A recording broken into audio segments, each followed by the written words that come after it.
In this video, I'll show you how easy it is to replace your door's weather stripping. And here you can see just how much the vinyl casing of this foam weather stripping has broken down in the sun over the years. At the hardware store, you'll probably see these two options. The first is the vinyl coated foam, which is labeled as a good option. The second is this premium rubber version, which is labeled as the best option. And it's about twice the price of the foam version. But because of the way this foam broke down in the sun, we're going to use the rubber version here. And we went with the 1/2 inch because that seems to be the standard, but it looks like there are other options.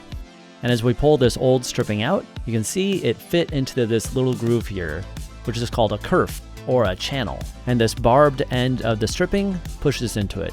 And this kind of weather stripping became common in the 80s and 90s. So if your house is older like mine, you might not have this kind of weather stripping. My old door had strips like this that had to be screwed onto the door frame. So just keep pulling it out bit by bit from the other two sides of the door frame. There you can see the old versus the new. So this one just can't break down in the same way. And just as the boxes say, you will need 3 pieces to do one door. You can of course use a tape measure, but I just use the old pieces to see where to cut the new ones. And it's soft enough to use a regular pair of scissors. Now start pushing it into that kerf from one end, pushing it in bit by bit as you go. And you can see you want that folded side of the weather stripping pointing towards the door opening. Once you've made it to the other end, you can just run your fingers along it to make sure it's pushed in all the way. And a quick test to make sure the door closes okay. Then of course you want to repeat this for the vertical sides. And I think this kerf was tighter than the other one because I really struggled pushing this weather stripping in. At one point I even started using the edge of my phone to help push it in, but I don't think this is the best way. While putting in the third side, I think I found a better technique.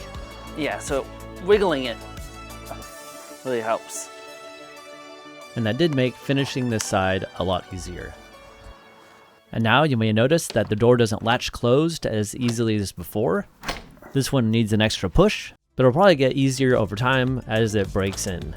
But if it doesn't, make sure all your weather stripping is pushed in properly, or you might be able to adjust this little tab on your strike plate, if there's room to push it back. Look how much nicer that is. And a quick before and after. So if you like videos like this, you might like this one here. Yep, this is really easy. Mom, you're making this look really hard. I'm making it look like a big job.